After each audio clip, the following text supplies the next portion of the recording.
You're listening to the Tony Kinnett Cast on 93 WIBC. WCYTV here on the Daily Signal. Well, hello, and welcome back to the Daily Signal's Tony Kinnett Cast. Here syndicated nationally on the live streams, YouTube, X, and Rumble, on the radio. Out of 93 WIBC First and our other syndication partners. We're thrilled that you're here, and we're even more thrilled to be back in the good old US of A. That's right, back from a fantastic trip. We're going to get to that because, without further ado, there were some big meetings today. Much ado. My big fat European wedding? No. My big fat European convention meeting in Washington, D.C. Zelenskyy back at the White House, this time in a suit. He's ready to meet with Trump. Trump just talked with Putin on Friday. And right off the bat, Zelenskyy appears ready to end the war, even if there are some territory negotiations. Check it out. President Zelenskyy, are you prepared to keep sending Ukrainian troops to their deaths for another couple years, or are you going to agree to redraw the maps? Thank you for your question. So, first of all, we live under each day attacks. That today have been a lot of attacks and a lot of wounded people, and the child was dead, small one year and a half. So we need to stop this war, to stop Russia, and we need support America. That's a big deal. It is a big deal for Zelenskyy to say, look, our Constitution says that we can't just hack up and give away territory. But if Russia occupies some things and there's, some concessions, well, then we do need to end the war. And Peter Doocy, all credit to him, over from Fox, he didn't sugarcoat that one. Are you comfortable sending men to die for more years, or are you ready to end this war? That's a spicy question. You don't really see hard-hitting questions like that. What kind of questions do you normally see? Well, First of all, Mr. President Zelenskyy, you look fabulous in that suit. I said the same thing. Yeah, you look good. I said the same thing. Yeah, looks good. I said the one that attacked you last time. See, that was I remember that. Yeah, I apologize to you. You look wonderful. No, my first question for you, President Zelenskyy. In the same suit. I changed you. Maybe yours is much better. I'm going to be honest with you guys. First of all, I get it. It is important that Zelenskyy dresses appropriately when he comes to the White House and meets with the most powerful man on earth. 100% agree. I hate these kinds of questions. If you're a reporter, and to be clear, I'm a pundit. My job is to get in there and give you the facts and then the analysis as I see it based on the evidence. Hopefully, if you're a pundit, you've actually got some evidence that you're bringing forward. I'm going to level with you. I hate it when people start asking a question by telling you everything in their entire life. Well, I'm so happy to be here, and also it's nice to see this time. Do you remember me from last time I tagged you in Facebook? Shut up and ask the question. Dear sweet baby Moses in a basket drifting down the Nile, we do not need to hear how important you are. And I dealt with this constantly, even from friends of mine in the delegation when we went to Israel. Every time they'd raise their hand, hello, first of all, I just want to say how happy I am and how much I support what it is that you guys are going through, and also how to... Shut up. Get to the question. We have a limited amount of time with Zelenskyy and Trump in the chairs. I have questions. My audience at the Daily Signal, they have questions. That is less time that we get because you want to show everyone how great of a reporter, hey, remember last time when we had the dirt? Shut up. Get to the point, Scoob. Now, let's talk about the point. We have to talk about the individuals who are going to keep the Ukrainian peace. These are the big countries, the big kahunas. Americans would prefer it not be them. Americans don't want to have troops in Ukraine. A lot of Americans are not comfortable that if the North Koreans march south, they kill American troops in the process. We really don't want this the next time that Russia gets territorial ambitions in Eastern Europe. Here you go. Trump to be able to make a deal? Is it American troops, intelligent equipment? What is it? Everything. And it includes two parts. First, strong Ukrainian army. That's what I began to discuss with your colleagues. And it's a lot about weapon and people and training missions and intelligence. And second, we will discuss with our partners. It depends on the big countries, on the United States, on a lot of our friends. And Mr. President, are you willing to commit American troops to that NATO-like protection in order to get President Zelenskyy to a deal today? Now you're going to see a pretty decent evade by the president. And then, of course, Zelenskyy, he said, well, we'll take everything. That's also an evasion. I'll explain why in a second. I don't know if you define it that way, but NATO-like, I mean, we have people waiting in another room right now. They're all here from Europe, biggest people in Europe, and they want to give protection. They feel very strongly about it, and we'll help them out with that. I think. Now, I do want to clarify, when he says the biggest people in Europe, he doesn't mean Rosie O'Donnell. This is big in professional stature, not in size in like Ireland. So moving aside from those important points, there is a bit of evasion that I'm kind of happy about. So the question is are U.S. troops going to be on the, are U.S. troops going to be in the region, boots on the ground? Zelenskyy, what do you want from America? And Zelenskyy says, I want everything, which means I will take whatever it is that they give me to broker a long-lasting peace. And I saw people online going, oh, he's just greedy. I'm going to let you in on a little secret. The media is not a party to negotiation. Zelenskyy, on the inside, does have a red line. On the inside, Trump has a red line. When Barack Obama, he got out there and he put a red line in the sand and said, Syria, don't cross it. And then it was crossed. Well, when you put the red line in the sand in front of God and everybody, and then it's crossed, you either have to put up or shut up. By Zelenskyy not saying specifically what he needs from the United States, from the Europeans, from NATO, or from Russia, or from China, or whomever the actors are in this agreement, you keep things close to the chest. Trump in the same way. Well, I don't know if we're going to do that, but we're going to do this. We're going to try our best, and we're going to have peace, a long-lasting peace. Sorry, my impressions are a little rough because I'm a bit under the weather here. But the point stands. It's okay not to have leaders spill all of their guts to the media on particular issues. It shows that the people in the room are serious. They're not just doing a media tour. The last time Zelenskyy was in there, it was a bit of a media tour. This time, no media tour. It appears that there actually are a few serious things getting done. And by the way, this matters because the polling in Ukraine shows that the Ukrainians are done with war. And this matters considerably because some of the issues Zelenskyy has cited, constitutional issues, election issues, the Ukrainian opinion has shifted. Here's Harry Enton over on CNN, the polling guru. There have been some absolutely major shifts. The idea that Ukraine's going to achieve complete victory, that idea has collapsed within Ukrainian society. What are we talking about here? Ukrainians on the war versus Russia. You go back to 2022, the start of the war. Fight until Ukraine wins. Look at this. The vast majority, about three-quarters, 73% agreed with that position. Negotiate to end the war as soon as possible, only 22%. Look at where we are now. It's a complete flip. It's the inverse. Now 69% want to negotiate to end the war as soon as possible, compared to just 24% who want to fight until Ukraine wins. That's a 49-point drop in this position. Now, of course, negotiating to end the war as soon as possible, that's a bit more nuanced, right? And we'll get to some of that nuance in a second, but President Trump is fairly hopeful for peace talks, of course, as you would expect him to be hopeful about certain things. But he's on a bit of a streak here. You can't deny it.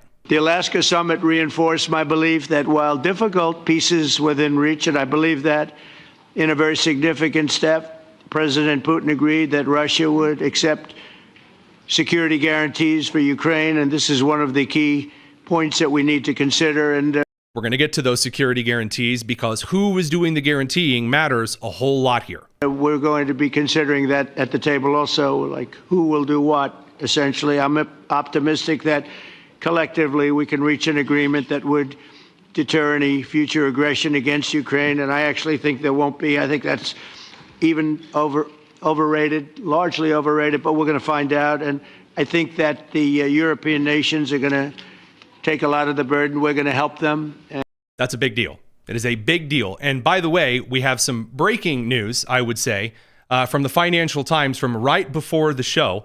We can't actually issue this as a breaking statement. There are two parts to the security agreement, one of which has been reported by the Financial Times, showing that the Ukrainians are currently planning to promise, this is according to a leaked document that is going to be released in the next couple of days, Ukraine will promise to buy $100 billion worth of American weapons financed by Europe in a bid to obtain U.S. guarantees for its security after a peace settlement with Russia, according to the document reportedly seen by the Financial Times. Quote, under the proposals, Kyiv and Washington would also strike an additional $50 billion deal to produce drones with Ukrainian companies that have pioneered the technology since Russia's full-scale invasion in 2022, end quote.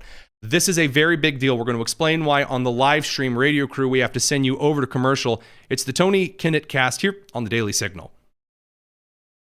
No time for mincing words at the moment. So why does this matter? Like the United States arms agreement with Israel, in which Israel has to spend its money on American arms and has to divulge military schematics and improvements regarding its missile intercept and Iron Dome technologies, Ukraine, through European funding, buying equipment from the United States to improve its already impressive drone countermeasures. That is a huge deal because if Israel is on the front lines for missile interception and Ukraine is on the front lines for drone interception and countermeasures, etc., then the United States benefiting from those things, both via military intelligence and financially, is a huge deal. Now, personally, I would like to see anti-missile systems in the United States just beyond the Aegis class destroyers. I would like to see drone military infrastructure built far past the MQ-9 Reaper and the RQ-7 Bravo. I would love to see more advancements in U.S. drone technology and also, them striking the Mexican cartels. But alas, before I get ahead of myself, the real key here rests in the French and the British proposal. Keir Starmer, Emmanuel Macron, sorry, I had to get the Muslim pronunciation in there. The European leaders stationing troops in the Ukrainian regions once the borders are drawn up, much like how the United States is stationing troops in South Korea in case the North Koreans get a little antsy. Again, I'm not the first to make this point. I believe Ben Shapiro made this point quite accurately this morning. The stopgap measure of trigger troops, that's how I think Ben phrased it. That is a very, very good thing for Americans because that means there aren't American boots on the ground. If Putin wants to go to an immediate reactionary war with the French, the Brits, the Dutch, likely, given the individuals there, maybe the Finnish, that puts a couple of unfriendly neighbors right in the realm of the Russian war machine, which is not faring as well as many people are trying to claim. Now, Kyiv is also currently insisting, again, according to this document, that it be given full compensation from Russia for wartime damages, like $300 billion in Russian sovereign assets frozen in Western countries. I think that's going to be the lever for whether or not Russia gives back part of the Donbass. That's my prediction right now. If Russia wants back the frozen assets, it gives up part of the Donbass, especially the mineral rights, to the United States and the Ukraine. Now, if Russia doesn't, by the way, you've asked what leverage there is for the United States to negotiate territory when Russia's taken a bunch of it. That's the leverage. It's $300 billion in frozen assets. Now, will that happen? I don't know. You don't know. We have to find out. And this, yes, producer Nick. As well as as we've seen, the very impressive foreign trade tariffs and struggles that Russia has gone through, especially tariffs, with oil. Secondary tariffs, secondary sanctions, tertiary sanctions through China and then through its trading partners. Absolutely. Now, we'll get to in a second that Secretary Marco Rubio, the man with 14 hats, a lot of stuff going on regarding the way that the State Department is viewing some of these negotiations. We'll have to get to that because President Trump just posted before the show, I had a very good meeting with distinguished guests, President Volodymyr Zelenskyy of Ukraine, Emmanuel Macron of France, Alexander Stubb of Finland, Prime Minister Giorgia Meloni of Italy, Prime Minister Keir Starmer of the United Kingdom, Chancellor of the Federal Republic of Germany, suck it East Germans, Friedrich Merz, and President of the European Commission, Ursula von der Leyen. And then, Secretary General of NATO, Mark Rutte, who calls Trump daddy, in the White House.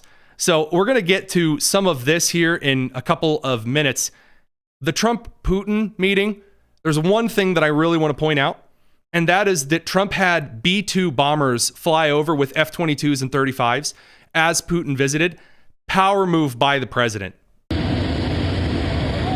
Just power moves.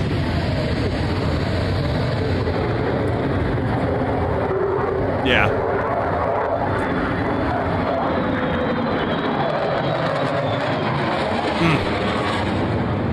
God bless the U.S. Air Force. And while we're on the subject of that, we got to bring the radio crew back from commercial. Sorry about that. It's the Tony Kinnett Cast.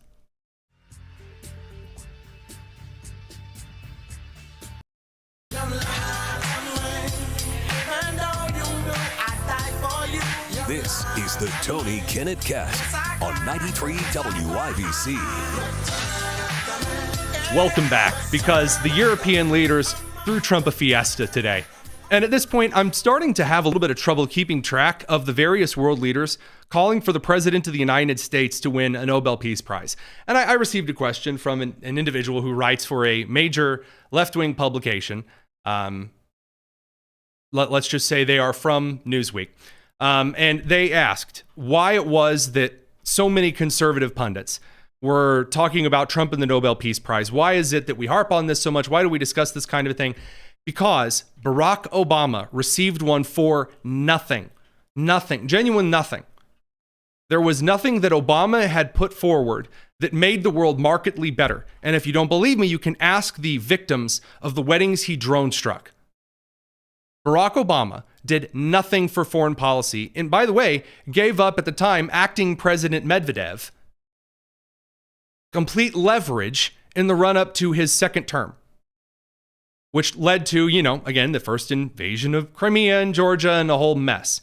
So if we're going to look at the Nobel Peace Prize for people who aren't over on the far left and patting themselves on the back, just making the case that perhaps a little bit would go a long way to restore trust in some kinds of institutions in some places, as a kind of final litmus test as to whether or not the Nobel Prizes are worth anything at all. As to whether or not Trump, who has brokered, again, 6 peace deals and or ceasefires, brokers a 7th with Russia and Ukraine.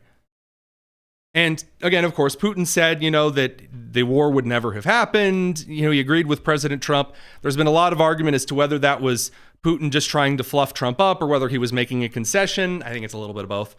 The European leaders meeting with Trump, it never fails to amaze me how these are all really big diplomats who think very highly of themselves.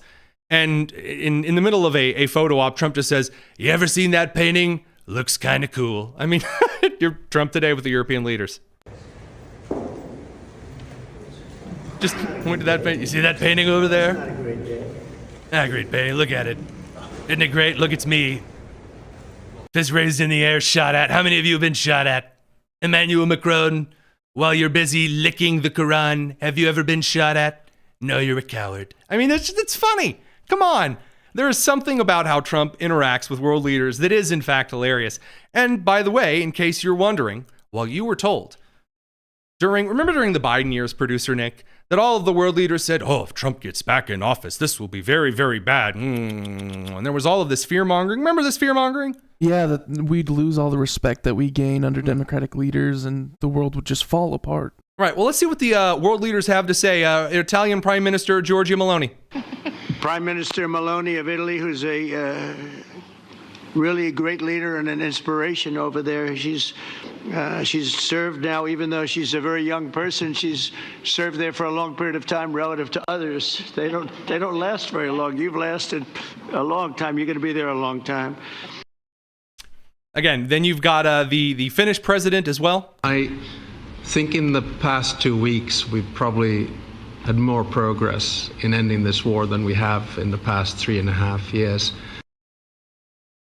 Now, that's not all. I'm sorry, we're talking about world leaders, and certainly the former Secretary of State and failed presidential candidate is not among them. But Hillary Clinton even had to come to the point of saying, if Trump brokers this deal, although she set up some pretty high conditions to fulfill, no exchange of territories, which isn't going to happen. She says, even she'd nominate him for a Nobel Prize, which, again, coming from Hillary Clinton is something. I actually was encouraged by the events of the last several months. First of all, the NATO commitment by individual member states to increase their defense spending is very welcome. It's something that prior administrations have certainly sought, and I think it's great that we are seeing these commitments that now have to be followed through on. The willingness of European countries to support Ukraine. I'm sorry. One of the reasons that Americans just despise her and despise people like Gavin Newsom, who we're going to get to in a couple of minutes here, the way that they take 18 pages to say one sentence. Don't get me wrong, it takes me a while to say certain things, but that's because I'm brokering through analogies, and I'm just trying to speak in a normal conversational manner. But when you incentivize the vocabulary of regal aristocrats by including superfluous and pedantic language models to impress your underlings and taking a very fortuitous amount of time to express one's opinion. Oh my gosh, stab my ears with scissors. How many different thesaurus pages does she have open at a time? I'm telling you what, I'm sure that she sleeps with two things. Number one, a picture of George Stephanopoulos, and number two, a thesaurus cuddled up under her right arm. And by doing so, buy American weapons in order to provide them to the Ukrainians. I think all of that is a very good signal that all of those fancy words and all she has is just good. Expedient and indubitableness. Whoa. There is beginning to be a better understanding, both by the president and the people around him, as well the administration, as well as by the leaders of our European allies, that there can be common ground amongst us. And the kind of dismissiveness that we saw in the first Trump administration, you know, when Russia didn't invade, has been replaced by a much more obvious working relationship to the good of European security, transatlantic security. She goes on to say that if there's no exchange of territory, she's like, I'll nominate him for a Nobel Prize myself. Yeah, I don't think we're looking for that. Maybe in an exchange for a pardon at some point, given the increasingly trepidatious, uncouth nature of such untoward ridiculousness. Hillary Clinton. I also have to question the outfit choices. I'll tell you what, I will say this. I'm not going to necessarily go after the outfit of this particular instance, and I will explain why later in the show. We'll talk about why she dressed like a wingback chair from 1965 in a minute. But I do want to point out the Secretary of State, Marco Rubio, he has all of these jobs in the United States. He's the chief national archivist, and he's like the secondary White House architectural engineer, which is incredible. The national security advisor, the Secretary of State. He might be the assistant pope for all I know. And he also has a third job of being the most annoyed with the media. So he goes on ABC's This Week with Margaret Brennan, who does a phenomenal job of humiliating herself in front of every member of the administration. And Rubio just pimp smacks her on foreign policy because she tries so desperately to suggest that actually the Trump team is trying to screw over Ukraine here or something. You know, there is concern from the Europeans that President Zelenskyy is going to be bullied into signing something away. That's why you have these European leaders coming as backup tomorrow. Can you No, it isn't. That's not why they're coming as back. That's not true.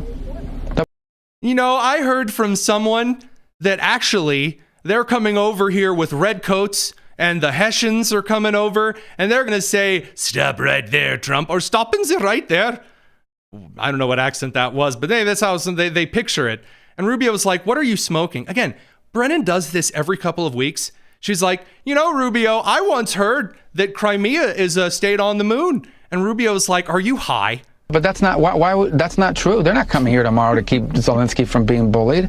They're not coming. That February Oval Office they're coming here meeting tomorrow in front of television cameras where President Zelenskyy. Do you know how many meetings we've had since then? Oh no, I know, and I was just up in Alaska watching the one with Vladimir Putin where a red carpet rolled out. No, but it was Zelenskyy. We've had more meetings. We've had one meeting with Putin and like a dozen meetings with Zelenskyy. So, but that's not true. They're not coming here tomorrow to keep Zelenskyy from being bullied. They're coming here tomorrow because we've been working with the Europeans. We talked to them last week. There were meetings in the UK over the fall. She has no idea what to do with that. It's hilarious. All right, we'll be back in a second, Radio Crew. We got to continue over on the live stream. It's the Tony Kinnett cast here on the Daily Signal. Now, beside from Margaret Brennan losing it, the Trump administration is really annoyed about the negative coverage that has come not just to description of his meetings with Putin in Russia, apparently because there was a red carpet rolled out for a world leader. You guys do realize that in foreign delegations, there are red carpets rolled out all the time for different world leaders. It's called like basic decorum and diplomatic respect. Yeah. Was the red carpet in the B-2 bomber flying overhead threateningly low? Yeah. You know, just clearly, it's not like he had MiGs and Sukis flying alongside the B-2. He threw him threateningly low, and he grabbed Putin and jerked him forward like the angry guy that used to own Air Bud when he like jerks the dog away after the game. He's like, "You're coming back with me." No weird hat, no weird dancing. pretty much just all American goodness. Again, the idea that Trump being just like a normal guy and then also being like the classic businessman means that he just like treats other world leaders like other world leaders. And they're like, how dare you? You're supposed to spit in his face as the supposed impartial mediator, which no one believes the U.S. is impartial in this, a negotiator.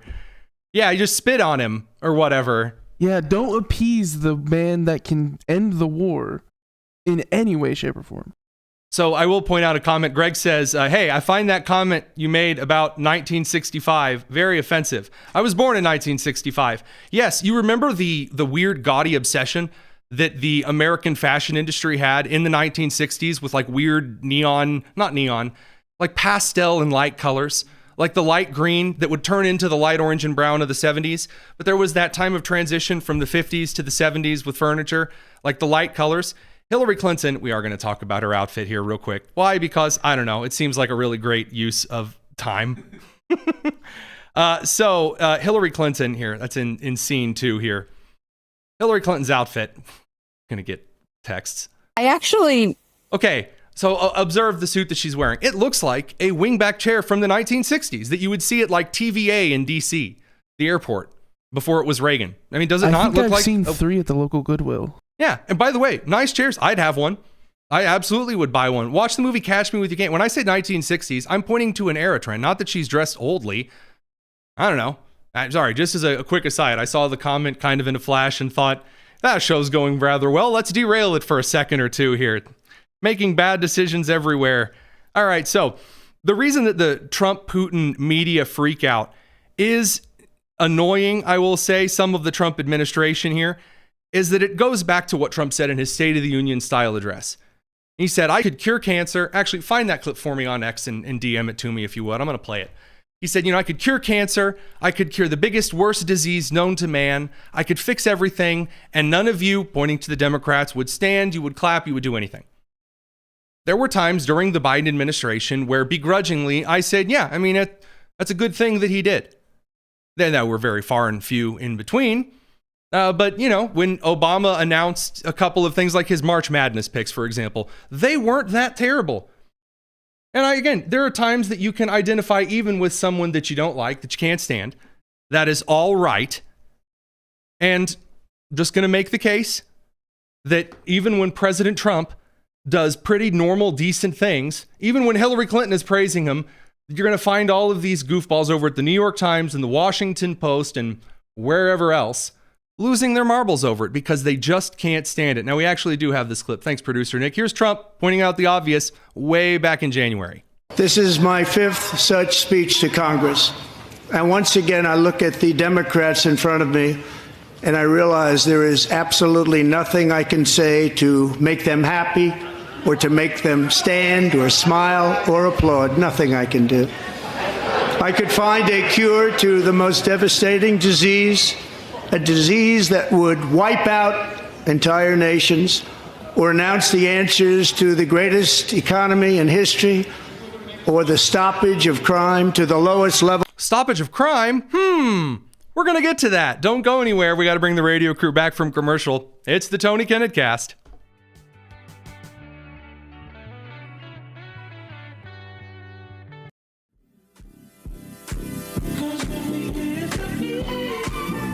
It's the Tony Kinnett Cast on 93 WIBC. Welcome back to the Tony Kinnett Cast radio crew. So Trump gets up in front of the country and in February says, I could solve crime in the worst cities. And then after Mayor Bowser continues to be a complete abysmal failure, like those Washington, D.C. council leadership individuals often are, Trump sends in the guard and federalizes the police. And wouldn't you know it, we find out so much more upon further investigation while the media was saying, there's no crime in D.C. It's totally fine. I'll have you know, I took my Uber limousine from Alexandria over to Martha's Vineyard, and I didn't see any crime at all. I saw a picture of the Capitol today, and the building was white, not covered in graffiti, as though that's some kind of an argument. And, well, now we find out, because this is just a real chef's kiss moment here, that it turns out the Trump administration was right when they said D.C. was covering up the crime. Check it out. Hey, Trump. Oh, the scene 4. Let's get that up. Crime. But according to a sergeant turned whistleblower, the numbers weren't always to be trusted. In this lawsuit from 2020, Sergeant Charlotte Josu claimed that MPD routinely misclassified crimes and that districts compete against each other to get the largest reduction in the crime statistics. You mean just like how they do it in schools, like inner city schools? Like when there would be a kid issuing death threats and they would write the kid up for just bullying? Or there would be a knockdown, drag out fight where knives would be shown and they would just say that it was an argument because God forbid you suspend a student? You mean that the restorative justice idiots that I was warning about when I was a whistleblower in Indianapolis public schools, it's the same bleeping thing they're doing in Washington, D.C., and Chicago, and Baltimore, and San Francisco, and every other filthy Democrat-run city in the country. What an absolute freaking surprise. Possibly paving the way to promotions and raises. Of course, because what is just blatant fraud without a little corruption and bribery thrown in there? God bless. And by the way, here's Mayor Bowser at the time praising this rampant corruption and fraud. It is also true that we experienced a crime spike post-COVID, but we worked quickly to put laws in place and tactics that got violent offenders off our streets and gave our police officers more tools. Survey says absolutely not. Ridiculous. And by the way, in case you're wondering, there are a couple of protests that are getting quite a bit of play. And I do want to point out that right now, the individuals in Washington, D.C., the media is like scouring to find people who are willing to say that this is like under fascist rule and it's terrible and, oh man, we're all going to die. In fact, they've got big protests full of people. And if you're listening to the show, do me a favor. Head over to the live stream, youtube.com/dailysignal. And I want you to look real closely at the makeup of the crowds that are currently protesting the National Guard deployments in Washington, D.C. Just scratch your chins and see if you can see any common characteristics here.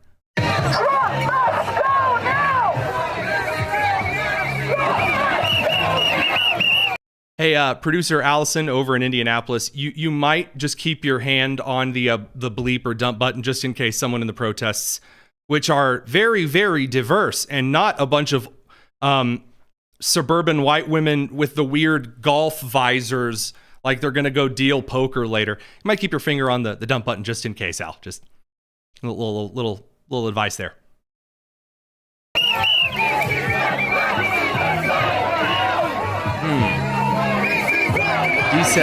DC says, stop the military takeover, one poster says. That's interesting. Let's look at another one of these protests here.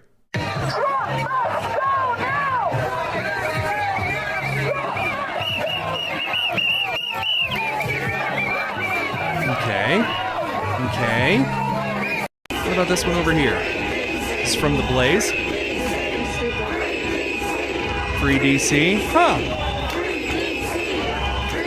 That looks like a bunch of white people. But producer Nick, didn't you tell me something interesting about the demographics of Washington, D.C. before we started? A lot of people have been interested by, like you said, a lot of white people, especially considering that most reportings of the demographics of D.C. is a predominantly black more than any other race. Black leads whites by 43 to 39%. Now, while the media was super duper quick to, I guess, run up and I believe this is over on scene 3 here, ask individuals from the protest, just like random white dudes, what they thought of the National Guard deployment of 800 people in Washington, D.C. So again, scouring, here you go. Yeah, you have young people who rob CVS's, and yeah, you have young people who go. You have like this white guy who maybe like a little Italian. He's kind of got a little bit of the Jersey in him. He's saying, you got the young people out there. And take down a 7-Eleven. But the answer isn't pouring the National Guard in here. The answer is programs that raise kids up. Wait a minute. The Ansa isn't. Dude's not I even think it's from a here. Kiwi. A Kiwi. Oh, yeah. The New Zealand is. That's what we're really looking for. They're Someone from all New about Zealand. those programs. Oh, yes. Yeah. The fascist dictatorship that took all of the guns away from the indigenous people. Nonsense. Okay. So the real people of Washington, D.C., the clips are. There are so many of these clips, actually, that I'm unable to. I believe we were unable to get them all loaded into the show. There were genuinely so many of these. We're just going to start playing them here. Yeah,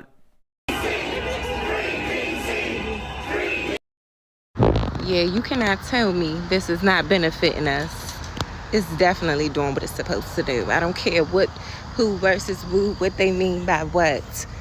Baby, it's clean and beautiful, like how we like. That's one DC resident, maybe another. Are you from the area of DC? Or are you a tourist? Born and raised. So you're born and raised in DC. Are you here are you working in the area or just tourist right now? I work not far from here. Where do you, if you don't have to tell me, but where do you work? I work at a law firm So you're an attorney? No, but I assist. Oh, cool. So what are your thoughts? Today we're talking about DC crime rates. Is it safe to live in DC? Do you agree with President Trump federalizing for 30 days to sort of stamp down on crime? What are your thoughts? I agree with it. I was born and raised in the district, and Oh, that's not right. Those aren't. It's the white, like rich suburbanites that are mad about it, but the people who live in the city itself. What happened to listening to black voices? I'm confused. I mean, maybe there's just two of them. We need all the protection that we can get in the city because the city is really getting dangerous. A person like me at this age, I have to make sure to come home before sundown. Okay. Do you not understand that this is what the residents want? I'm not talking about the bougie upper echelons, bougie blacks. I'm talking about the everyday grandmas that have to deal with these homeless people peeing and pooping on their steps, and then they have to clean it up. They don't feel safe when they walk into their... I'm not messing with you. We have at least 5 or 6 more. The producer Nick was just stacking up, and as we got closer to the show, there's just more and more and more. Average people, normal individuals of every race, color, and creed. Not the rich suburbanites who are very proud of their degree from Princeton, who, I gotta stop all of the trumpet the programs going. Yeah, all that nonsense. Those fools do not speak for the people who like being able to walk in DC. There's an excellent video over on the Daily Signal's YouTube page. Elise McHugh from the Daily Signal. She's going to be joining us on the show tomorrow or Wednesday. She has done some phenomenal coverage of just going down to Union Station and interviewing people, National Guardsmen and women, as well as those in Union Station itself, because the legacy media is not going to do it. I've been through Union Station when it was a nasty, festering pile of trash. Now, believe it or not, I'm actually looking forward to going to DC again. What in the world is this? Radio crew, we're going to send you over to commercial. I've got a little something to talk about on the live stream and constitutional carry. Don't go anywhere. It's the Tony Kinnett cast. All right, live stream crew. There is a call that was made by Representative Thomas Massie of Kentucky that the Trump administration should order the federal police and the National Guard no longer to enforce the law surrounding gun ownership. So right now, I cannot carry in Washington, D.C. Oh, how I really wish I could. There's like 450 people in D.C. who can currently carry. It's a very special circumstance situation. I don't get to carry my beautiful H&K VP9 or even the smaller Glock with beautiful tritium sights that I enjoy so much.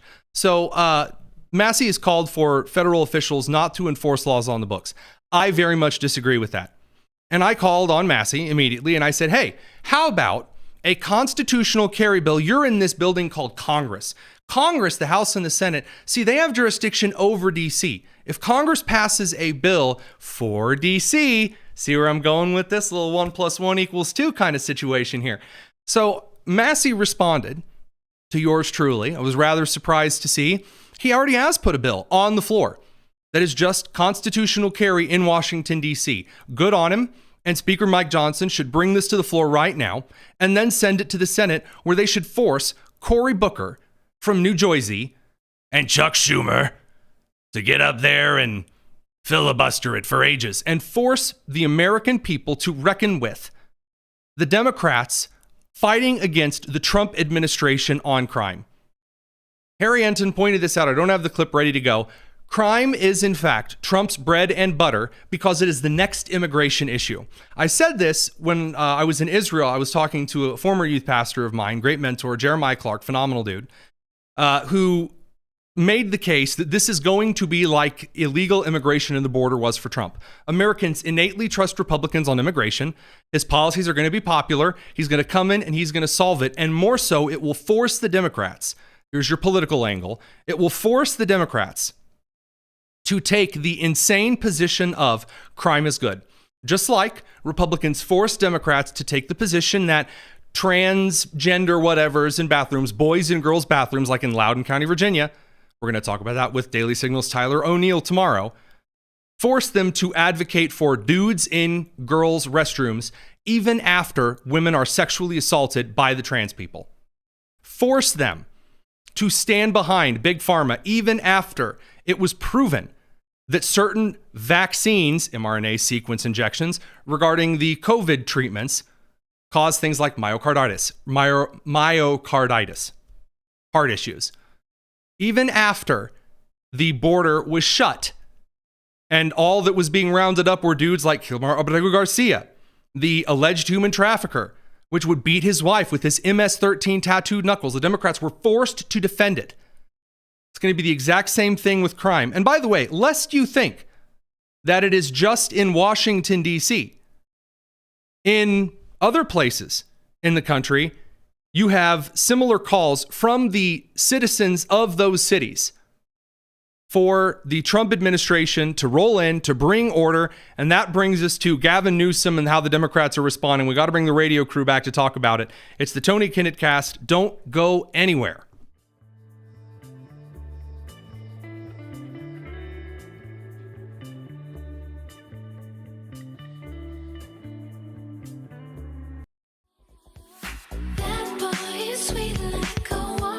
This is the Tony Kinnett Cast on 93 WIBC. Welcome back to the Tony Kinnett Cast. Here's the deal, radio crew. You guys, at the end, I think 7:55:20, according to the Eastern time clock, you guys have to head to commercial. My show is over. My many apologies for you, but we're going to continue on the live stream. It's a bonus tonus kind of night. We've got a ton to dig into. So when the show ends for you, I'm just going to kick it over, have Allison fade it out for y'all, head over to the live stream and join our excellent crews on YouTube, on X and Rumble. Personal favorite being YouTube, because the chat there has a lot of great questions that we're going to answer tonight. We're going to tackle this right up front. There are other people from around the country who are now advocating, not just your average run-of-the-mill Republican. There are people from this broad group of inner city dwellers who are asking Trump to deploy the National Guards to their cities. I've said it before, I will say it again. Red state governors, grow a spine, deploy the National Guard in your state to the blue cities who have abandoned their residents now. Governor Braun in Indiana, I am sitting here in Greenfield. I am asking you directly, deploy the National Guard to downtown Indianapolis now. Now. And the state legislation, by the way, should pass a bill that can mean the state can get rid of Mayor Joe Hogsett and Ryan Mears while we're at it for dereliction of duty. Other states, Governor Abbott, you got issues down in Dallas and Austin, send in the Guard. Governor DeWine in Ohio, you got issues in Columbus, you got issues in Dayton, in Cleveland, Toledo, send in the Guard. Make governors like Andy Beshear of Kentucky, make Kentucky voters see that a blue governor refuses to establish order in Louisville, that the deaths of innocent people at the hand of blue mayors and blue governors is in fact a dedicated decision. That is an obvious political victory for Republicans going forward. But from Chicago, I do want to point out this particular clip. Hey, Trump, you need to bring the National Guards to Chicago, man. Nick, help me out here. I'm a colorblind individual. Sometimes I struggle in identifying someone. Does that look like a white woman wearing a visor, say about 55, marching in Washington, D.C.? I believe the term to identify him would be a brother. The man be a little black here, doesn't he? It definitely looks like it. And it doesn't look like he's putting on an accent like Jasmine Crockett, does it? I would say no. This just looks like a normal dude going about his business. He's calling for Trump to deploy. Chicagoan. Now, I was told by Brandon Johnson, and I do have this clip, we will play it in a minute, that, well, I mean, racially, Trump's going after the brown and the black people or whatever. You got kids killing kids, man. That's not good, man. Washington, D.C., is not much going on compared to Chicago, man. I'm running. It's a war happening right now in Chicago, man. Now, Mayor Karen Bass of Los Angeles, when she's not taking private flights to Ghana, she says that Trump deploying the National Guard, that it's racist. He's targeting the black and the brown people or whatever. I'm very concerned about that. And not only that, I'm concerned about the way he is rolling that out in Washington, D.C. She's not concerned, about the city that burnt down and the permits that she refuses to or dead people. Stamp. Again, or the rocks thrown at her own police officers. Worried about those flights to and from Ghana. But she is concerned about how he's rolling out the National Guard in D.C. Which is essentially going after young black and brown youth in Washington, D.C. So the white people are protesting, and the black and brown individuals in the cities are begging Trump to bring in the Guard because they're the ones that are often shot and carjacked. Oh, my God. How about that? Just wow. And by the way, that is absolutely a prayer, not taking the Lord's name in vain there. I really am shocked. I do declare my shock to the Lord often that these people exist. A curfew, saying that if they violate the curfew, the parents could be charged $500. You mean if you're a 14-year-old and you're out at 2 a.m, your parents should take better care of you? Whoa! Accountability is inherently racist. Well, we all know, down at the local YMCA, at 2 a.m, that the best Monopoly board tournaments and chess club activities for the young future doctors, lawyers, and nurses of America, that's where it's all going on for 14-year-olds, right? Of course. They're not out getting into trouble or beating women half to death in Washington, D.C. Saying that the kids could be detained and arrested. A kid might be detained and arrested for violating the law? You mean someone might be arrested for breaking the... My God, what's next? What's not letting people get beaten half to death? The horror. We've tried those policies before. They do not work. And it's my understanding... Sources do trust me. Where has that been tried? It has not worked. Please do share. We've tried those policies before. They certainly haven't worked. Enforcing the law. What a horrible policy. My gosh. Oh, man. Next, you're going to tell me that, people... That air is actually toxic to humans, that water will kill you? I'm amazed. You can just say things. That crime was going down in Washington, D.C. So what is the purpose of this? Well, because they were fudging the numbers. Incredible.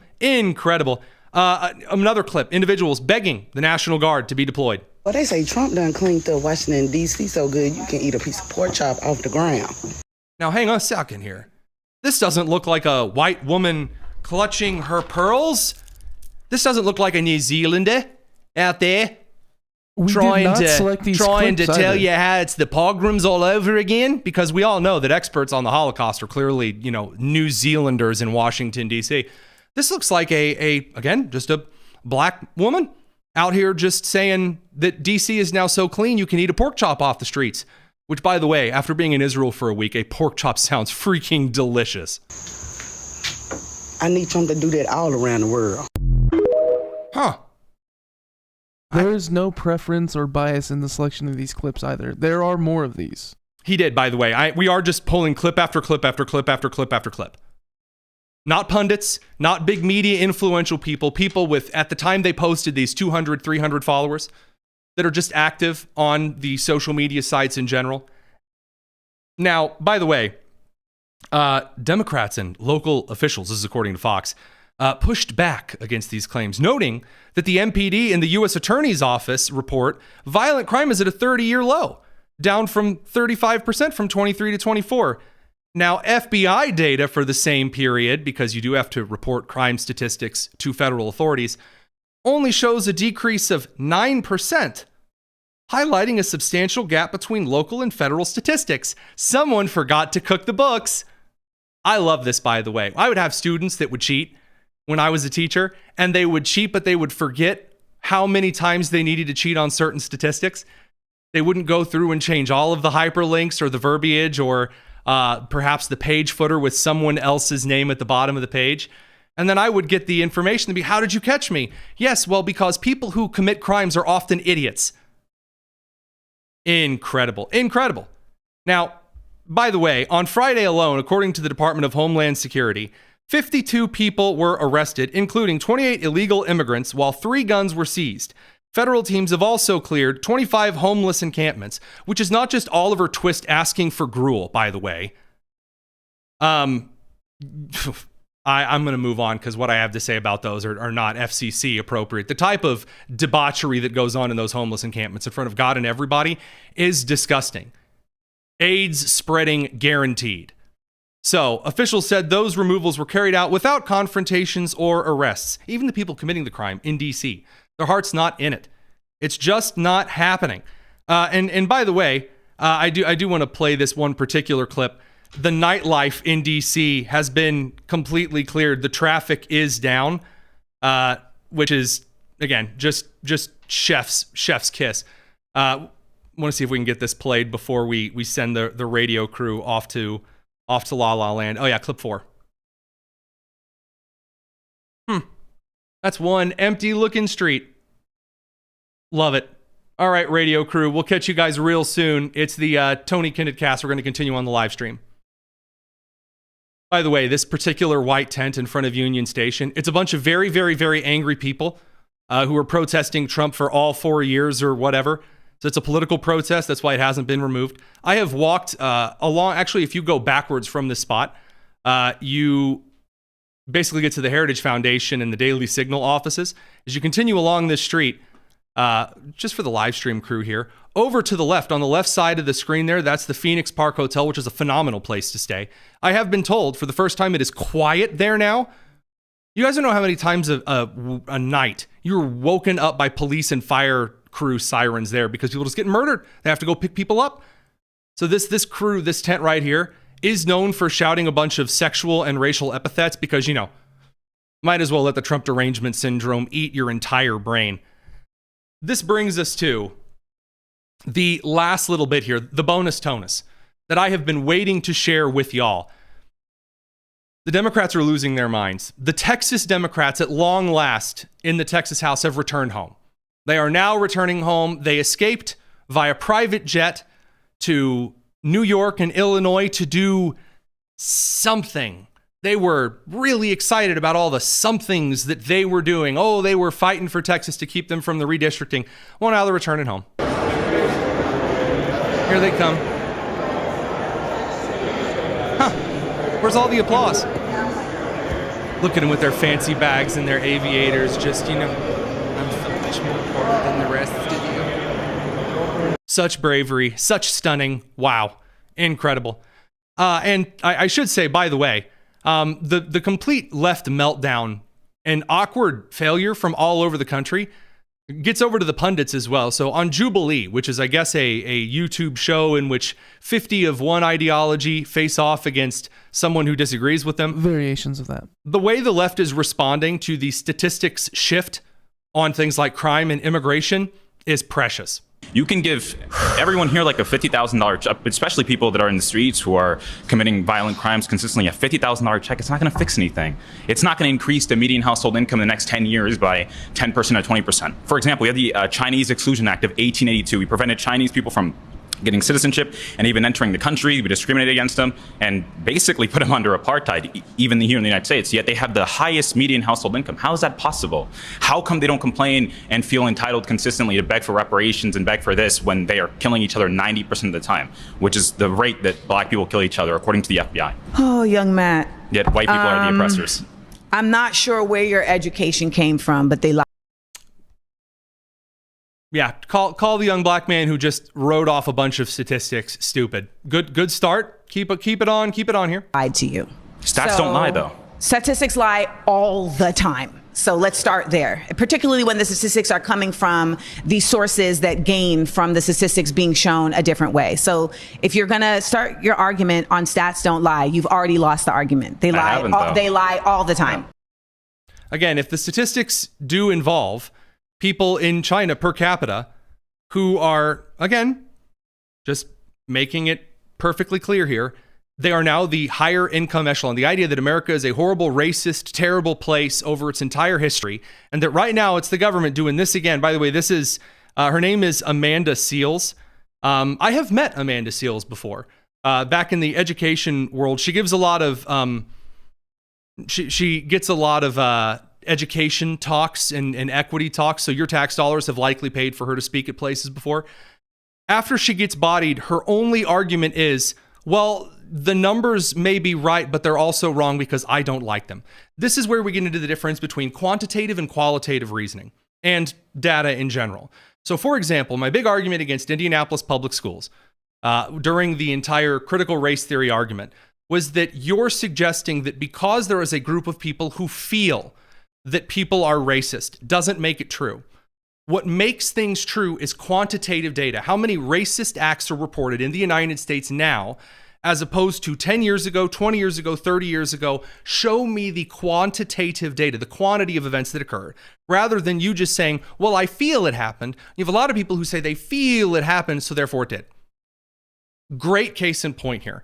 There is the Mandela effect is the idea that there are certain things that we believe from our childhood that were spelled a certain way that are no longer spelled a certain way. The masses' misunderstanding of a certain historical fact then makes it the mainstream Great perception. example. The majority of people in this country believe that Chick-fil-A is spelled CHIC-FIL-A. That is not correct. Chick-fil-A we have the original filings on the documentation. It is spelled CHICK, like chicken, filet. Even if a lot of people feel, I really feel this is the case, that doesn't make it true. And right now, the Democrats have lost the ground on quantitative data. They're also losing the ground on qualitative data by the polling. People just do not care what the Democrats have to say anymore. So what is it the Democrats have left? They have Beto O'Rourke getting out there and saying, bleepity bleep bleep bleep bleep bleeping. Here you go, Beto O'Rourke. Last thing they got, man, they're going to curse it up. We are in a basketball game right now, if you'll excuse the metaphor. And it's fourth quarter and we're 13 down, and they only need 4 lacrosse points to make it to 15 love. How's Wimbledon going to get the home run if the LA Lakers can't even face off? Where the refs have left the arena. The refs are gone, man. They've gone on Tinder dates with my wife. I know. She sends me pictures of them. And the other side is just clobbering the out of us, just punching us in the face, kicking us in the nuts. And we're kind of throwing our hands up and we're asking the crowd, the people of America, hey, do you see what's going on here? No, you walk out there and go, I want dudes to show their nuts to children. And Americans like, dude, what's wrong with you? And then the voters come up and kick you in the nuts and say, yeah, I don't want that around my kids and my family. And you're like, man, how is it? Don't they see this is fascism? This is unfair. This isn't the rules that we agreed to play by. Well, who cares about the rules right now? Punch back, kick back, dunk over their heads, and win some power. Okay, so the argument that Beto is making is break the rules and do it anyway. Okie dokie. So the problem is that the left, when they say this, refuses to articulate which rules they suggest should be broken. Kathy Hochul is an excellent example of this. So as we've played on the show before, Kathy Hochul got up in front of the American people and says, Republicans are leading some type of legal insurrection. That was her argument. And this kind of legal insurrection, it's really, really bad. And it's not legal, but it's legal, but it's legal because it's legal. If this is how they're going to play the game, we're going to fight fire with fire. I didn't want to take on this fight. I've always followed the rules. Democrats always follow the rules. But when they're willing to do this to subvert our democracy, shame on us if we don't stand. So again, the idea that Hochul brings forward is that, well, we always play by the rules, but now we need to not play by the rules, and we need to fight. We need to get out there. We need to stop them right then and there. And it just falls flat because consistently the left makes the dumbest arguments, and then they get out there when they don't get their way, and they burn down Minneapolis. When they don't get their way, they get violent, and that's not palatable. And when Trump is ready to, swoop in and throw the National Guard down, it ain't gonna last. Producer Nick, what's up, bud? Throughout all these videos for the whole show, it just goes to show the left are so entrenched in their ideology that they try and reform reality itself, and then when they try and reform reality such as facts and statistics, fails, they try and appeal to the masses to force reality to conform, and when that fails, they literally turn violent and become pro-crime. It's really, really insane to see. By the way, if you've got any mail time questions right now, throw them in the live chat. I've got a couple more clips to get to, and then I do want to chat to you, person to person here before we saddle off for the evening. By the way, I really wasn't joking when I said the left is still going all in on the trans and the dudes in skirts thing. Really, they're not. Minneapolis, for example, the Minnesota Vikings have 2 new dude cheerleaders, and the arrogance from these dudes is wild. If you don't like me, that's fine. But, watch your mouth. Now, I'm just going to be honest with you, because it's not just like they're just male cheerleaders who are like stabilizing the base, which is fine. A normalized thing that is all across the country. Yep, totally fine. These are dudes who are dressing up in the skirts and like putting on fake boobs. At least I sure hope that they're like external fake boobs and not like weird implant, like the guy at the White House who was like swinging his boobs around and stealing people's luggage at airports. Yeah, exactly. Please don't clip that of me doing the shimmy. Please don't. I know. Please don't. Oh no. By the way, I should point out that the Nancy Pelosi crew, who is trying the same maneuver, suggesting that the move now is to just we gotta support all of our trans kids. It's just not gonna work with American people. Nancy Pelosi. How is your office responding to the pauses in gender affirming care here in California? Well, that is something that I'm working for at the national level, and we have, how can I say, are hoping that we can have gender affirming care for our trans kids. All right, that's enough of that. Now, I do want to talk about one thing that bothered me earlier on in the show. And this was this particular question from a reporter who, God bless him, decided to make the entire first part of his question to Zelenskyy about the jacket. And then essentially took a good 30 seconds to a minute of the presser to have this back and forth about him covering suits and stuff. Here that is again. First of all, Mr. President Zelenskyy, you look fabulous in that suit. I said the same thing. Yeah, you look good. I said the same thing. Yeah, looks good. I said the one that attacked you last time. See, now I remember that. Yeah, I apologize to you. You look wonderful. No, my first question for you, President Zelenskyy. In the same suit. You see, I changed you out. Maybe yours is much better. Oh, it just annoys me. It does. It annoys me. By the way, I want to make this rather clear. I have no issue with the criticism of Zelenskyy not wearing a suit and pointing out, oh, he's serious. He wore a suit this time. That's totally fine. I am very in favor of Zelenskyy taking it seriously, acting like an adult, and showing the kind of respect that is due of the office of the president when coming to the White House. Absolutely. But Brian Glenn here, trying to do the same suit joke twice, and apparently being dunked on by Zelenskyy for wearing the same suit as he was wearing the last time. My issue is that I just can't stand this from reporters in general. I can't stand it. When I was in Israel this last week, I had a couple of delegates that I was with who would take the entire first part of their question. I say first part because they would ramble. I would call it the paragraph and a half of butt kissing. They would get up in front of the crowd, and we were talking to an IDF general. We're talking to a father who just lost his children. We talked to the parents in that Druze village where the missile from Hezbollah struck the soccer field, killing 12. We were at that site. We were talking to parents, and someone would raise their hand and they'd say, hi, first of all, I want to say how much I really like being here, and also thanks to the Speaker of the Knesset for having us here, and also I'm really on your side, and I think that everything is really bad and whatever. I hate that. I hate it so much. You are, at least in a press gaggle, you are asking reporter-like questions. Right now, this bonus tonus section, this is for all of the extra words here and there. This is where you do all of the expository address on what you like and what you don't like and the context and how you feel. Let a reporter later ask you that. Let someone on Twitter, on Facebook, on Instagram, whatever, make the observation, hey, this is that guy who asked the suit question this time. Notice he didn't have to ask anything about the suit this time because he's focused on the issues at hand. There are things the American people, my audience specifically, wants to know. One of the things that I got a question about when I went over to Israel was for the Israeli journalists. We sat down with two very important Israeli journalists over from Israel's Channel 12, which Channel 12 is kind of the main station, network, kind of things like that over there.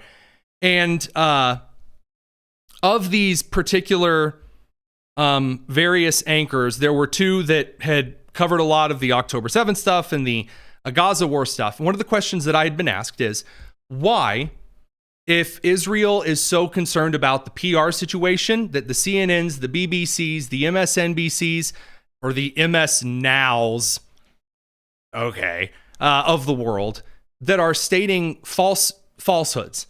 Even, for example, Sky TV out of Australia fired a pro-Israeli anchor for going against, later on, disproved Hamas statistics from the Gaza Palestinian Health Organization. And the question that was asked for me to ask these particular anchors is, why aren't you fighting back? Because it's a loaded battlefield.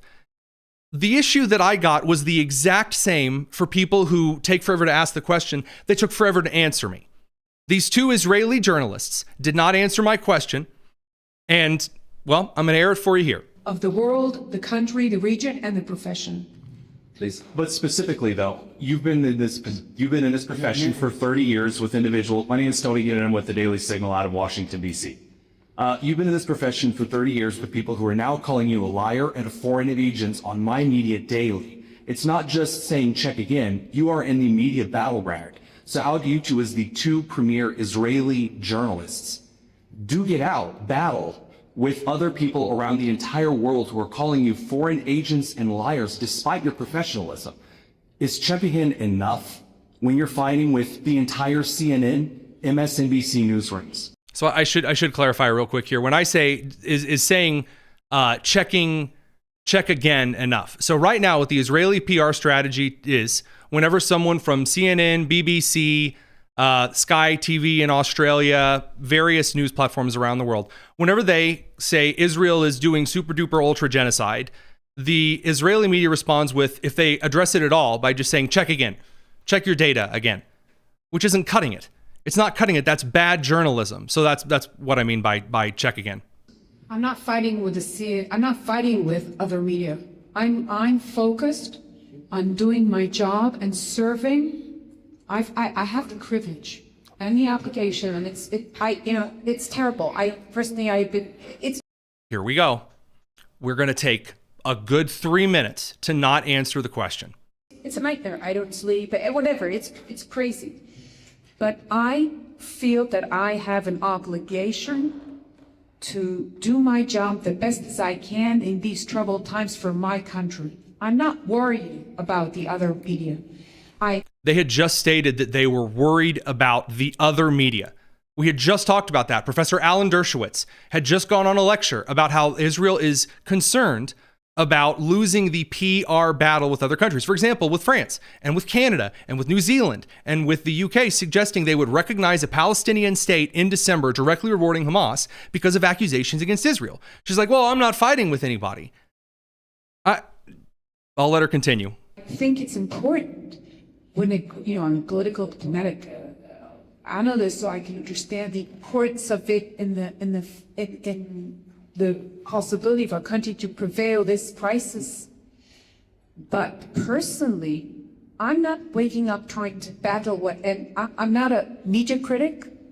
I'm not going to be a media critic. I'm a journalist, and my hands are full now working here, and I want to make sure that the public, we grew up together. I served when I was 24, okay? So I've been there. All right, she goes on for another 2.5 minutes, and I really can't stand it any longer. I'll post the full clip at a later time. So the issue that I have with journalism right now as a whole, on the right and on the left, mostly on the left, some of it on the right. Again, we already talked about Brian's question earlier. There is such a desire to hear oneself talk. I have a talk show, a pundit show, where I go through the news and my analysis of it during the day. When I am a national, I am also, my official title is the national correspondent for the Daily Signal. It is my job during the day to go on various networks on the left and on the right, in panels and alone, and give answers about what is going on from my perspective as the national correspondent for the news, commentary, and analysis outlet, the Daily Signal. And I do not, go look up clips, feel free. When I do a weekly segment on NTD tomorrow, I will go through the segment. When they ask a question, I answer it. That's it. I don't say, well, I'm actually very interested in this for a long while. Oh, well, I'm always... That's what this is for. This right here, this bonus tonus section, you can leave right now. And I wish you a phenomenal evening and hope you join us again tomorrow. That's it. I mean, I also think you should, like and subscribe to help us, get the channel up there.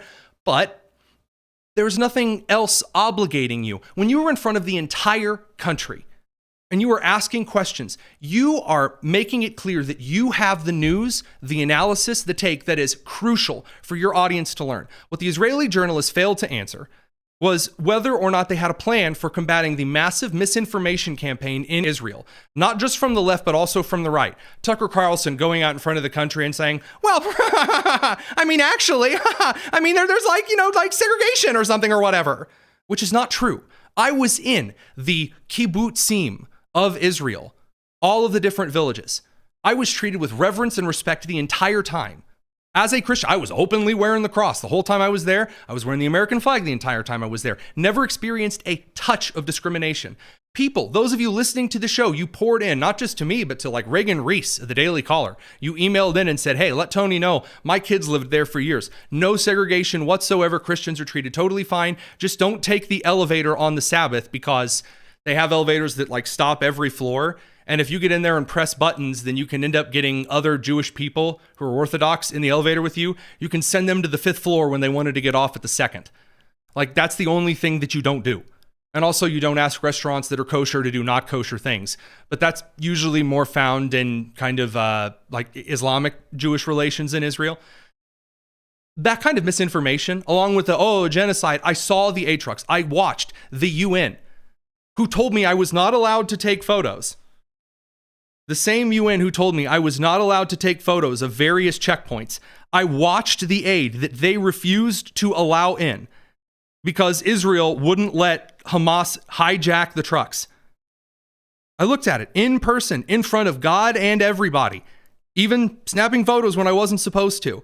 And other journalists out there are wasting the time of God and everybody with a bunch of silly, superfluous question and answer time where you spend the entire time. By the way, here's the photo of the outpost that I really wasn't supposed to take. And also not show the internet. Well, and definitely not show the internet because we all know the UN is doing such an amazing job on the border of very secure Lebanon and Syria. Mm-hmm. Oh, I've got so many things to discuss with that. We've got so many photos to air. And I do have a photo of the guy who was wearing 2 left boots, by the way. So, to make this particularly clear, sorry, I know there was a bit of a rant here that had annoyed me. There is a succinct nature of the job that is required when you are in certain positions. Again, come on the show. We're more than happy to host you, whoever you may be, and argue and chat and go off. 15, 20 minutes, that's fine. But when you are asking questions in a press gaggle, dude, get to the bleeping point. I think the difference is a little bit more insidious as well. With this segment, the bonus tonus segment, it's still in the intention of providing value to our viewers. In turn, with those questions of the rambling answers, it is to dissuade you from continuing that line of questioning. It is to give you the runaround so that the spirit of the question is lost within the answer. The question that I really wanted to ask the Israeli government that people really wouldn't get around because both my colleagues asked a bunch of stupid questions. By the way, even from organizations that we partner with, I'm going to leave their names off of this out of respect because you've seen their logos on the screen a lot. There were individuals who spent so much time asking the exact same question to every Israeli official with a paragraph and a half of, oh, I love Israel so much. It's so great. It's so wonderful. I love you all here. Like, dude, we get it. You're with a conservative delegation. No freaking kidding. You love Israel. You don't have to tell everybody, dude. Like, they're not going to give you a golden yarmulke. Like, just ask the question.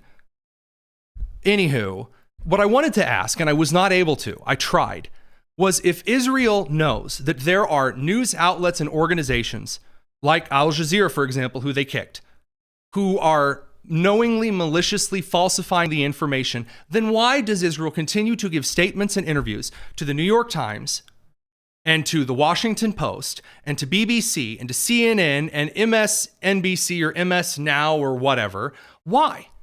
Why not give them to us? And I'm happy to report we will be doing some exclusive interviews with people from all of the sides of it, whether I like it or not, because I do want, and I guarantee you, when I ask those questions, I will try to keep them as succinct as possible. Because I want to know why 20 years from now, when those two journalists that were on that clip are in a room with the rest of the journalists, it's some kind of a journalist conference, do you think they're going to treat the CNN journalists with disregard and they're going to ignore them and treat them with scorn like they deserve for the kind of stuff they're doing now? No. They're going to let bygones be bygones and they're going to kiss and schmooze and love just like in Congress behind closed doors. Either be honest or don't be. Help out your allies or don't. But don't simultaneously demand all of the help while then turning around and trying to pretend that you haven't done any such way whatsoever. That's my only major criticism. So that said, I do want to get to just a few questions of mail time here. So first of all, from David Maskura, said, Tony, great to see you live again. Thanks, man. As you can see, it being 8:22, I have definitely taken liberty on this bonus tonus. Question, why can illegal aliens buy property in this country? Is not our idea to get rid of them. Federally, illegal aliens cannot buy land in this country. In fact, according to every state statute that I'm aware of, you cannot buy land in this country unless you have a social security number, which is supposed to be just for citizens. Technically, citizens should only be allowed to own land, but we've never needed specific laws to say, hey, only citizens can own land, because up until then, all of the things that went with making a major purchase like that, reporting it to the IRS, having a social security number, having certain state property tax registration, having a state ID, all of those things, well, you used to have to be a citizen to get all of those. So it's one of those things that we've never really had. You didn't need a law for a lot of things for a while because certain institutional respect would, like, it's not illegal for me to get out in front of the public and on the interstate above it, flash a bunch of multicolored lights. Specifically, there are laws, however, that state you're not allowed to distract drivers on interstates, though, if that makes any sense at all. Usually we don't have very specific laws because it was just assumed.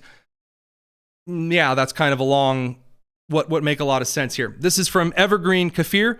What was my favorite thing about Israel? And then from Andrew Mayo, when do we get a rundown of your time in Israel? And from Jacob Helms, pictures of Gaza. And from Delphix, wow, a lot of Israel questions. I'm flattered. What was Tony's favorite souvenir from Israel? So my favorite souvenir from Israel, probably one of two things. I did, although I am a Baptist, I did get a rosary from outside the church to Catholics, it's called the Church of the Holy Sepulchre. To Protestants, it's the Church of the Resurrection. It's where Golgotha is. Now, the Catholics argue it is also where the tomb that Christ rose from is. I don't think that's where it is. A lot of Protestants believe that it's in the Garden Tomb, and that's in the Muslim quarter, where a bunch of Muslims guard it and don't really like letting Christians near it at all, which makes me incredibly suspicious. But that was my favorite souvenir. Other than that, we went on Mount. It was right near the border with Lebanon and Syria. I'm so bad with the names there, but I'll look it up just for you real quick. I have a screenshot of it. Mount Merom Golan, I think. I'm probably dead wrong about that. If you go to my Instagram, which is Tonus McFly, TONUSMCFLY, you'll see I do a video, said, ever wonder why they call Golan Heights what it is? It's because of the heights. That's from that top of that mountain. And the reason the Golan Heights are partly the way they are is because 3,000 years ago, it was an active volcano site. 3,000 years ago, people were living there, which is wild. And there are these basalt rocks all over the place. That's a souvenir that I loved. Someone from the Ministry of Foreign Affairs gave me two things. Number one, a license plate which is for Castle Point Barbershop in Newcastle, Indiana. They have a bunch of license plates on the wall. I promised them a license plate, so I have that license plate for them. And then also the Ministry of Foreign Affairs gave me a small spoon because I thought it was cool, and I don't know.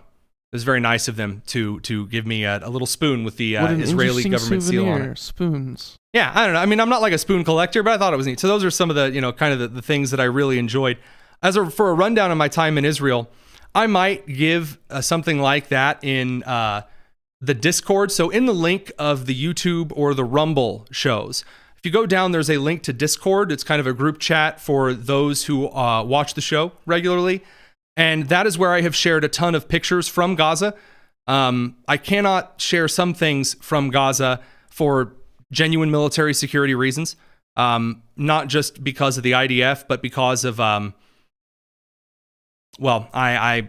can't go into any more detail on that particular matter. But I do have a lot of photos that are also in the Discord. Made a channel just for sharing some of those photos. What, producer Nick? The advanced military techniques, such as wearing 2 left boots.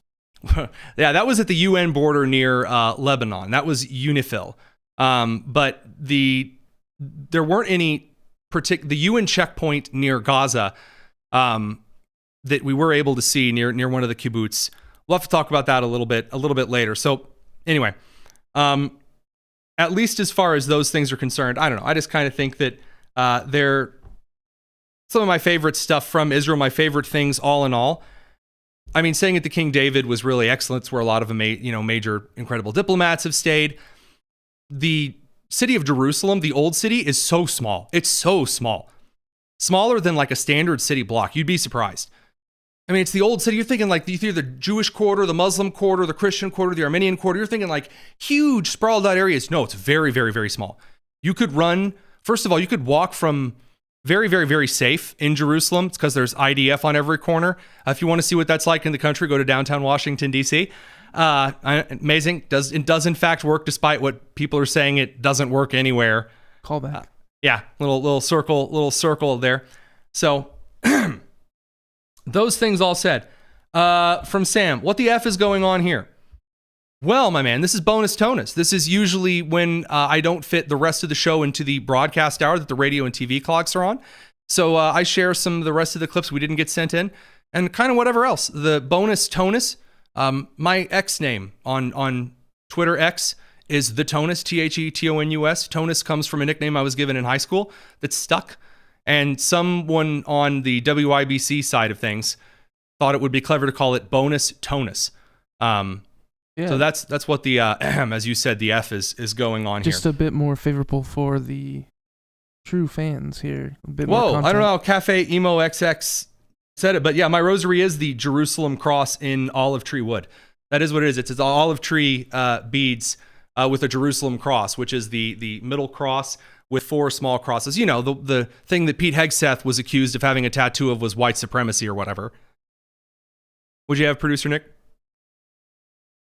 Oh, my comment had just been about how bonus tonus was really for the benefit of the true fans getting to, converse a bit with us. Yeah. So that stuff aside, one other final thing here. Oh, producer Daniel claims that it was him. He came up with bonus tonus, not WIBC. About that, we have to give him a little bit of a. But who came up with Boney Tony? All right, we're done. We're done with that. So I think that is. From Lori Wilson, what did happen with Tucker? I'll answer that one here real quick. So Tucker Carlson, I have a lot of respect for a lot of the work that he used to do. He kept an eye on me after the IPS firing, and I will always be thankful for that from him.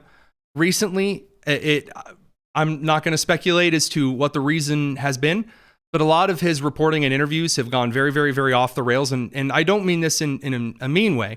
I do scorn any kind of horrible reporting. So like the laughter imitation from earlier, it's just getting really weird. And I do find that abhorrent reporting in journalism.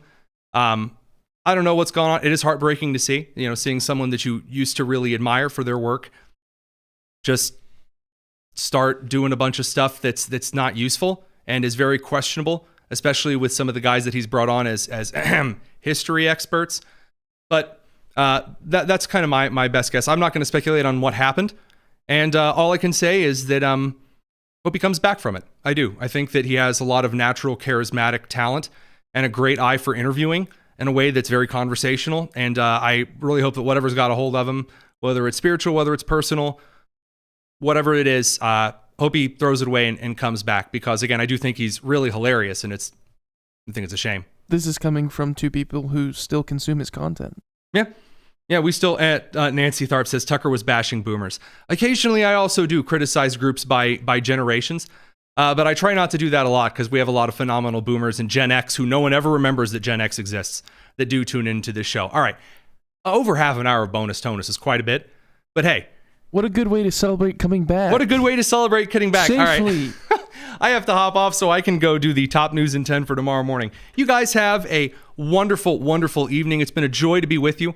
This is the Tony Kinnett Cast here on the Daily Signal, nationally syndicated, first on 93 WIBC. Join our Discord link.